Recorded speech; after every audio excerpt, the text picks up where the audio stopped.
सिंध जी नाले वारी अदाकारा शबीरा चन्ना पंहिंजी फैमिली समेत ज़ख़्मी थी आहे, शदीद ज़ख़्मी आहे।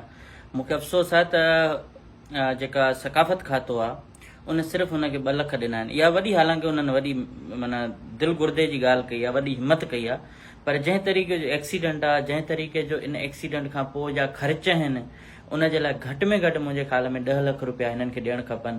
ऐं सिर्फ़ु एतिरो चवंदुसि, सरदार शाह अगरि पंहिंजे महीने जी जेका कमीशन कनासरनि खां वठे थो, मंज़ूर कनासरो, रोशन कनासरो खां, हाणे त उनजी एजुकेशन जी अलॻि कमीशन आहे, उनजे किचन जो जेको ख़र्च आहे उहो तक़रीबन कोई 70 खां 80 लख रुपया आहे।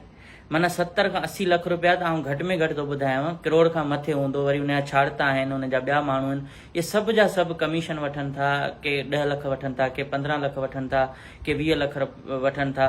त जेकॾहिं इहो मिलायूं था त माना महीने जो जेको हिननि जो कारोबार आहे उहो 1.5 खां 2 करोड़ रुपया रुगो इलीगल कमीशनुनि जे थ्रू थो अचे, जेको आहे मुबैना तौरु लफ़्ज़ इस्तेमालु कयां थो। पर तव्हां पाण वञी जांच कयो त एतिरी आहे या न आहे। ही जेका कमीशन ही वठनि था, जेकॾहिं उन कमीशन मां बि ही पंहिंजो 1% बि कढनि न, तॾहिं बि 10 लख रुपया सरदार शाह जे लाइ को मसइलो ई न आहे। ही त सरकारी खाते मां पियो ॾिए, पर सरदार शाह खे त पहिरीं तौर ते हिकिड़ो इंसान खे अंदरि हया हूंदो आहे त ही पंहिंजे ई खाते मां, पंहिंजे खज़ाने मां हुनखे चयो बाबा ॾेई छॾियो, ॾिठो वेंदो।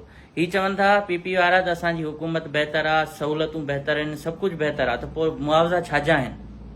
जेकॾहिं तव्हांजी हेल्थ सेक्टर बहितर आहे त हींअर शबीरा चन्ना खे त हींअर सिहत जी ज़रूरत आहे, सख़्तु सिहत जी सहूलियतुनि जी ज़रूरत आहे। हुनखे सुठा डॉक्टर खपनि, सुठी मेडिकल खपे, ट्रीटमेंट खपे न। पोइ तव्हां दावा छो था कयो, पोइ छो था पैसा ॾियो? पर तव्हां इन जो मक़सदु इहो आहे त तव्हांजो सॼो सिस्टम निज़ाम आहे जेको आहे सिहत जो, उहो डावाडोल आहे, ख़तमु आहे, तबाह आहे, करप्शन जे भर चढ़ियल आहे। त पोइ तव्हां पैसा ॾेई जान छॾायो था, पर पैसा बि एतिरा त ॾियो त जंहिं माण्हू जो को इलाज थी सघे सही तरीक़े सां, कंहिंजो को घर हली सघे।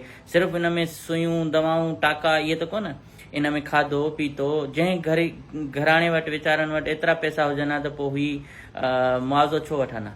त मुंहिंजे ख़्याल में जेकॾहिं इन जी जॻह ते ॿी ॿोली ॻाल्हाइण वारो फ़नकार हुजे हा त ही 5 लख खां त ही शुरूआति कनि हा, 10-12 लख ताईं वञनि हा। पर अहिड़े सीरियस कंडीशन में 2 लख रुपया हिननि ॾिना आहिनि, इहा वॾी ॻाल्हि आहे। पर आउं इहो मुतालबो कयां थो त घटि में घटि हिननि खे 10 लख रुपया सरदार शाह ॾे, ऐं सरदार शाह पंहिंजे महीने जी जेका कमीशन वठे थो उन मां ई कटे, ऐं बाक़ी पोइ वरी अॻिले महीने भली कमीशन वठे, त इहो बहितर थींदो। वधीक तव्हां दोस्त बि हिन मुतालबे सां सहमत आहियो त ज़रूरु हिमायत कयो त शबीरा चन्ना खे 10 लख रुपया फौरी तौर ते जारी थियणु खपनि।